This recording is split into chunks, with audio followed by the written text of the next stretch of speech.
ഇങ്ങനെ വളഞ്ഞു പോകുന്ന സൈസാണ്.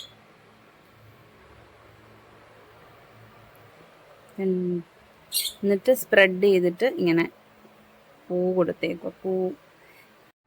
എനിക്ക് വർക്കിനെ കുറിച്ച് ആധികാരികമായിട്ട് പറയാനൊന്നും അറിയത്തില്ല, എങ്കിലും നമുക്ക് പൂവിൻ്റെ കുറച്ച് വർക്ക് കാണിച്ചു തരാം. ഇത് ഒന്നാമത്തെ, ഇത് അവളുടെ വർക്കാണ്, പക്ഷെ ഞാനാ ചെയ്തത്. കൊള്ളാമോന്ന് കമൻറ്റ് ചെയ്യണേ. ഫസ്റ്റ് വൺ ഞാൻ ചെയ്ത work. You know, I am talented in this also. അപ്പം ഇത് ഞാൻ ചെയ്തതാണേ. കൊള്ളാമോന്ന് കാണിക്കാം. കണ്ടോ, എനിക്ക് ഭയങ്കര ഇഷ്ടപ്പെട്ടു. എൻ്റെ നെക്ക് ഇങ്ങനെ വളഞ്ഞു പോകുന്ന സൈസാണ്. കണ്ടോ, ഇങ്ങനത്തെ നെക്ക. കൈയുടെ അറ്റത്തും വർക്കുണ്ട്. മീൻസ് കയ്യിലും ബാക്ക് കഴുത്ത്, ഫുൾ ബാക്ക് കഴുത്തിലും. അടുത്താണ് എൻ്റെ പേഴ്സണൽ ഫേവറേറ്റ്. ഇതെനിക്ക് ഭയങ്കര ഇഷ്ടമായി. ഇത് കുക്കു ചെയ്തതാ. എന്ത് ഭംഗിയാണോ കാണാൻ. എനിക്ക് ഭയങ്കര ഇഷ്ടമായി. നല്ല കഷ്ടപ്പെട്ടിട്ടുണ്ട്. അടിപൊളിയായിട്ടുണ്ട്. ഇതാണ് സെക്കൻഡ്. ഇത് കുക്കു തന്നെ ചെയ്തതാ.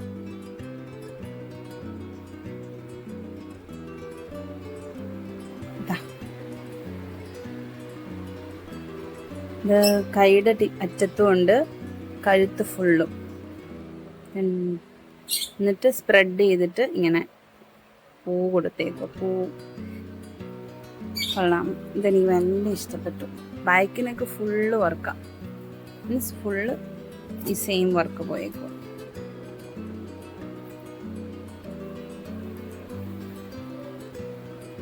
അപ്പം ഇതാണ് സെക്കൻഡ് വൺ. ഇത് മൂന്നും സെയിം ആൾക്ക് വേണ്ടിയിട്ടുള്ളതാണ്. എനിക്ക് ഭയങ്കര ഇഷ്ടപ്പെട്ടു. Second one. ഇതാണ് മൂന്നാമത്തെ. ഇതാണ് ആളുടെ വെഡ്ഡിങ് ബ്ലൗസ്. മറ്റേത് സെക്കൻഡ് സാരിയുടെയും മെഹന്തിയുടെയും ഒക്കെയാണ്. ഇത് വെഡ്ഡിങ് ബ്ലൗസ്. ഇതും കൊള്ളാം, നന്നായിട്ടുണ്ട്. ഇതാണ് ആ കുട്ടിയുടെ വെഡ്ഡിങ് ബ്ലൗസ്. ഇതിലെന്ന് ചെയ്തിരിക്കുന്ന ഫ്ലോറൽ വർക്കാണ്. ഇത് നെക്ക് പോർഷനിലും കയ്യിൽ ബോർഡർ പോർഷനിൽ വർക്കൊന്നുമില്ല. ബോർഡറിന് മുകളിലേക്ക് മാത്രമായിട്ട് ഫ്ലവറും ലീഫും പോലെ ചെയ്യുന്ന സൈസ് ബീഡ് വർക്കാണ് ചെയ്തിരിക്കുന്നത്. ആരി വർക്കാണ്. പിന്നെ കൈയുടെ ടിപ്പിൽ, അതായത് ബോർഡറിൻ്റെ ഏറ്റവും അടിയിലും ചെറിയൊരു വർക്ക് കൊടുത്തിട്ടുണ്ട്. ഇത് ബാക്ക് ഓപ്പൺ ആയതുകൊണ്ട് തന്നെ ബാക്കിൽ 2 സെക്ഷനിലായിട്ട് ചെയ്തിരിക്കുകയാണ്. ഇനി നമുക്ക് ഈ ബ്ലൗസ് ഇട്ട് ബ്രൈഡിനെ ഒന്ന് കാണാം.